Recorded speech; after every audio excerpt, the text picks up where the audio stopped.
ब्राह्मण का जन्म वेदाध्ययन के लिए ही होता है। उसके जीवन का सबसे बड़ा तप वेद का अध्ययन है। जो ब्राह्मण वेदाध्ययन में परिश्रम न करके अन्य विषयों के अध्ययन में परिश्रम करता है,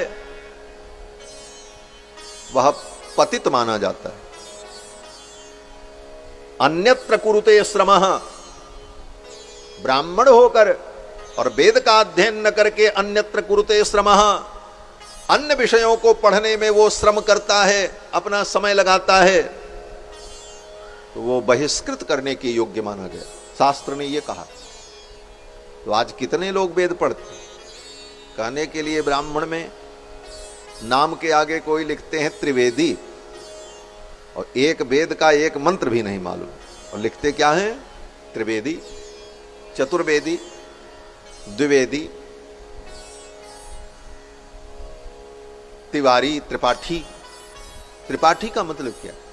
भले 3 वेदों का जिसने पठन पाठन किया हो वो त्रिपाठी, और 3 वेद का नाम पूछ लो तो नहीं मालूम होगा। 3 वेद पढ़ना तो बहुत दूर की बात। आज ये स्थिति, ऐसी स्थिति में हम वेद से दूर होते चले गए, इसीलिए आज हम धर्म के ज्ञान से विमुख हो गए। और वेद पढ़ने के बड़े नियम है महाराज। वेद हमेशा नहीं पढ़ा जाता, हर व्यक्ति नहीं पढ़ सकता, और हर व्यक्ति पढ़ा नहीं सकता। हाँ, वेद वही पढ़ा सकता है जिसने अपने गुरु से वेद का अध्ययन किया हो, परंपरा से। आप बाजार से कोई वेद की किताब लेकर के आओ और पढ़ लो अपने से, वो वेद नहीं माना जाता जब तक उसको गुरु के मुख से न पढ़ा जाए। गुरुमुख उच्चारणानुच्चारण पूर्वक शब्द राशि ग्रहणम, गुरु के उच्चारण के पश्चात शिष्य उसका अनुच्चारण करे और इस प्रकार वेद के एक एक मंत्रों का अनुवचन करे, तब वेद पढ़ने के नियम पूरे हो। हम लोगों ने इसी प्रकार पढ़ा है, आज भी ऐसी परंपराएं हैं। धर्म सर्वथा लुप्त नहीं है। हां, ये जरूर है कि धर्म की ग्लानि होती है कलयुग में, लेकिन सदा के लिए धर्म का निर्मूल हो जाना, बोले ऐसा नहीं होता। आज भी काशी में, अयोध्या में, तीर्थों में वेद की पढ़ाई होती। तो गुरु जी के सामने बैठकर उच्चारणानुच्चारण पूर्वक उन मंत्रों को ग्रहण करने की यह विधि है शास्त्र की। और कौन पढ़ सकता है? बोले जिसका यज्ञोपवीत संस्कार हो जाए। ब्राह्मण का ही बालक हो लेकिन उसका यज्ञोपवीत नहीं हुआ है तो वेद नहीं पढ़ सकता। क्षत्रिय का बालक हो, यज्ञोपवीत संस्कार नहीं हुआ तो वेद नहीं पढ़ सकता। इसीलिए राम जी वेद पढ़ने कब गए गुरुकुल में? गोस्वामी जी कहते हैं कि जब ही कुमार भये सब भ्राता, दीन जनेऊ गुरुपितु माता, माता पिता ने उनका यज्ञोपवीत संस्कार किया और उसके बाद बोले तब बोले गुरु गृह गए पढ़न रघुराई, अल्पकाल विद्या सब आई। तब गुरुकुल में जाकर के वेद का अध्ययन किया। कहने का तात्पर्य कि यज्ञोपवीत संस्कार के बाद वेद पढ़ने का उसे अधिकार होता है और तभी वो वेद पढ़ सकता है। इसीलिए स्त्रियों को वेद पढ़ने का निषेध किया गया। स्त्री वेद नहीं पढ़ती। क्यों? बोले स्त्री का यज्ञोपवीत संस्कार नहीं होता। स्त्री के लिए यज्ञोपवीत संस्कार का शास्त्र में विधान नहीं है, इसलिए स्त्री को वेद पढ़ने के लिए अनुमति नहीं दी गई। इसीलिए गुरुकुल में जाकर के कोई स्त्री वेद नहीं पढ़ती है, आज तक का इतिहास है। कभी किसी स्त्री ने वेद पढ़ा हो गुरुकुल में जाकर? राधा ने पढ़ा हो, रुक्मिणी ने पढ़ा हो, सीता ने पढ़ा हो, कहीं लिखा हो? कहीं नहीं। लेकिन आजकल कुछ नास्तिक संस्थाएं हैं जो स्त्रियों को भी जनेऊ पहना करके उनको भी वेद पढ़ने का नाटक करवाती हैं। ऐसी संस्थाएं अधर्म का विस्तार कर रही हैं, क्योंकि ये कलयुग है। हम तो सनातन धर्म की बात करते हैं जो अनादि और नित्य धर्म है। तो कहने का तात्पर्य कि वेद पढ़ने के ऐसे कठोर नियम हैं, कौन पढ़ सकता है, किस परिस्थिति में पढ़ सकता है। आप वेद पढ़ते रहो, गुरुजी पढ़ाते रहे और शिष्य पढ़ता रहे, उसी समय बादल गरजने लग जाए, बिजली चमकने लग जाए, बोले वेद की किताब बंद कर दी जाती, पुस्तक बंद कर दी जाती, अनध्याय हो गया। क्यों? बोले प्रकृति विचलित हो गई, इसलिए अनध्याय हो गया, पाठ नहीं होगा। अब जब वर्षा समाप्त हो जाएगी, बिजली का चमकना बंद होगा, बादल का गरजना बंद होगा, तब वेदाध्ययन।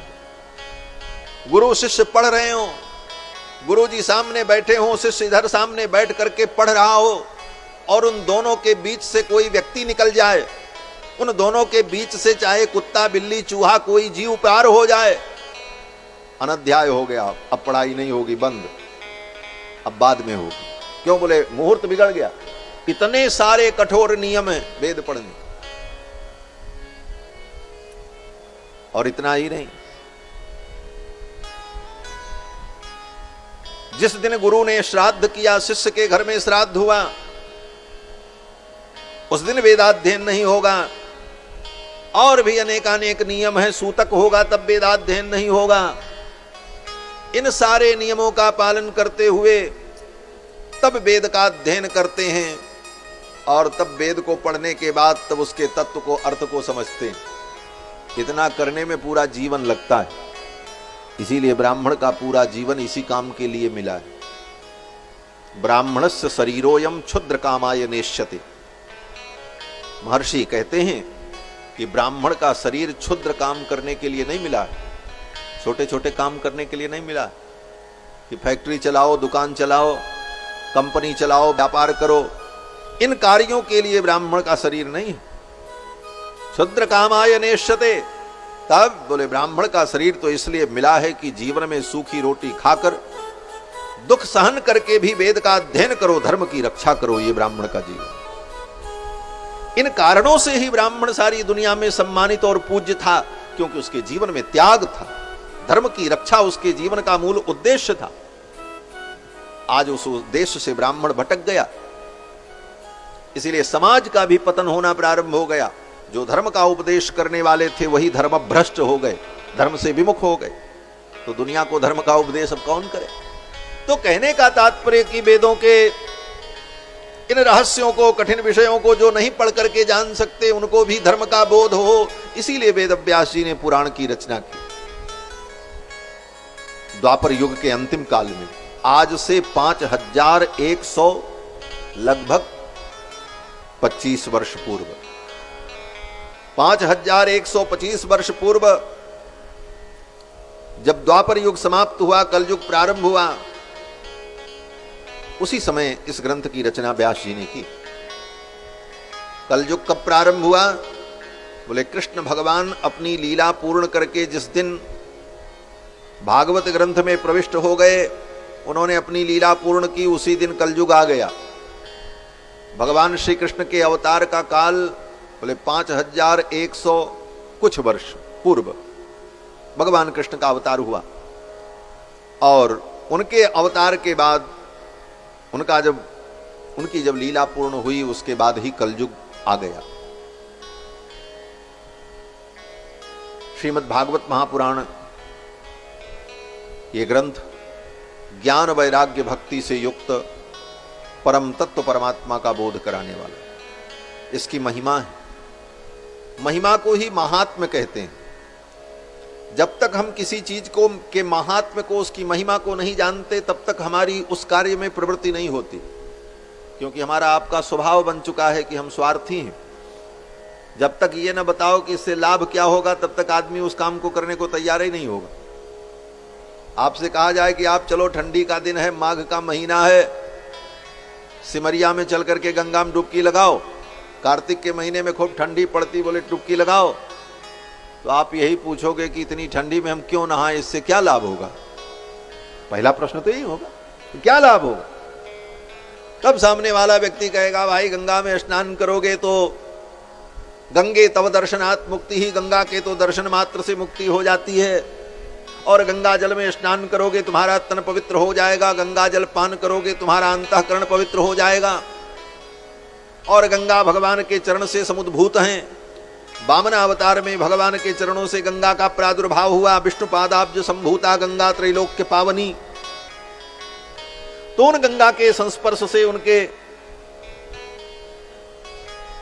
आचमन से, स्नान से तुम पवित्र हो जाओगे, तुम्हारे पाप नष्ट हो जाएंगे। तब सामने वाला कहेगा अच्छा, बोले तब डुबकी लगा लेते। तो पहले उसको स्वार्थ समझना पड़ेगा कि इसमें हमारा अर्थ क्या है। स्वार्थ का मतलब स्व माने अपना, अर्थ माने प्रयोजन। इसमें हमारा क्या प्रयोजन है, हमारा क्या लाभ है। और स्वार्थ की जब बात आएगी तभी उसकी प्रवृत्ति होगी, तब वो उस कार्य में प्रवृत्त होगा। उसी तरह हम आपको भागवत की कथा सुनाने बैठे तो आपके मन में भी होगा इसको क्यों सुने, इससे क्या मिलेगा हमको। और जब हम बता देंगे कि इसको क्या मिलेगा, इसके सुनने से इसका फल क्या है, तब आपकी प्रवृत्ति दृढ़ हो जाएगी, तब जरूर सुनेंगे। इसी को कहते हैं महात्म्य, महिमा।